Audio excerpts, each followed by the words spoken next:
Hey, let's have a real quick conversation about today's FOMC meeting, which is the Federal Reserve's meeting that he had today to discuss interest rates and just overall the condition of the economy. So today what he discussed is pretty much what everybody knew was he was going to hold the federal funds rate, well, his committee was going to hold the federal funds rate at 5.5%.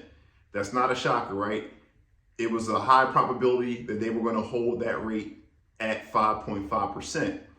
He also discussed that the balance sheet runoff was currently at $1.2 trillion, and he was going to continue to run off that balance sheet, which is quantitative tightening. It's the opposite of what they did during the pandemic, which is quantitative easing, which is printing money and then providing stimulus checks out to businesses and American citizens to increase and stimulate the economy.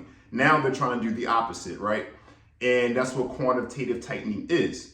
He also talked about interest rate projections. So in FY24, they're projecting the interest rate to be at 4.6%, FY25, 3.6%, and then FY26 is 2.9%. Now, the market expects that next year in FY24, they're going to reduce the interest rates by 1.5, I believe it is, or 1.4. So it'll go down to 4% from 5.5 is what the market is expecting. Now, what shocked me about the Federal Reserve's meeting today was how dovish he was. I didn't expect him to be that dovish, meaning that, if people don't know what dovish means, meaning that he was very optimistic about things. I expected him to be more neutral, right? Not optimistic and not pessimistic, just neutral to kind of maintain where we are and to try to help drive down inflation. We just got the CPI report yesterday, and it told us that the headline is at 3.1%, and then core is at 4%. That's still not good. In case we want to be at 2%. Now, it's important things going on here. Next year there is an election. We're also paying a lot of money, us being the government, not us, but the government, on their current debt. Right now, the interest rate's at 5.5%. They need to service that debt, and they're paying high. It's a lot of money coming out for that. So I understand why he's kind of going neutral on the interest rate and then kind of gearing us for the pivot, which is reducing the interest rates. It has to happen. Now, one thing that happened by him talking this way and being very dovish was he skyrocketed the S&P 500. It went from 4,600 points today, and it shot all the way up to like 4,700 points at the close of the day, right? That's a lot. That's a big jump. The market was very excited. He also pretty much said that the recession was canceled. He didn't say that. Of course, he's not going to come out and just say that, but that's pretty much what he said without saying that, right? If you look through what he said and kind of can parcel through his political speak, you could clearly see that's pretty much what he was saying. Recession's canceled, right? We all know that's not the case, and he can say the recession's canceled because guess what?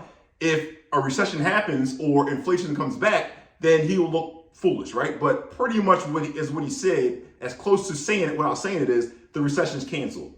And so I was just shocked by the meeting because I didn't expect him to be that dovish. He was very dovish, right? And here's what I took out. Here's what I took from that. Well, I already knew, but here's what I'm gonna, end this video on. That's why it's always very important if you can afford it, right? If you have an emergency fund in place, and if you have savings coming in, why it's always good if you're just a regular W-2 employee to always invest in your 401k and keep it going. Do not touch it if you don't have to. That's what the emergency fund is for, right? It's so you don't have to touch your assets if it's a downturn in the economy. That's why it's important to, if you have your own private stock portfolio going on, just to keep on dollar cost averaging into the stock market, right? It doesn't matter what people say, oh, it's going to be a recession, it's not going to be a recession. I thought it was going to be a recession also. But guess what? I still continue to dollar cost average in the stock market. Why? Because I know that no one knows. No one knows when a recession is going to happen. No one knows the stock market is going to go up or go down. We don't know, right? We can, of course, pay attention, and we can try our best to strategize and put ourselves in the best position to take advantages of opportunities that come up, but no one knows, right? And so now the stock market is already up to 4,700 points. We don't know. We could have a recession next year or sometime, and then it could go down. We don't know. But the bottom line is, if you always dollar cost average in the stock market, you're pretty much, so to speak, you're protected, right, against that, right? Because what you're doing is you're buying when the stock market is down and you're buying when it's high. When it's down, if you consistently have $100 going into your stocks, now you're buying more stocks when the stocks are on sale. If they go up and you still have $100 going into you dollar cost averaging into your stocks, let's say every month, now you're buying less stocks. So you're averaging out, you're still winning because you're averaging out to the best, to your advantage pretty much. So, hey, I just want to have this discussion real fast, just talk about the FOMC meeting and just give the general highlights of what happened. Like, comment, subscribe. I'll talk to you guys tomorrow.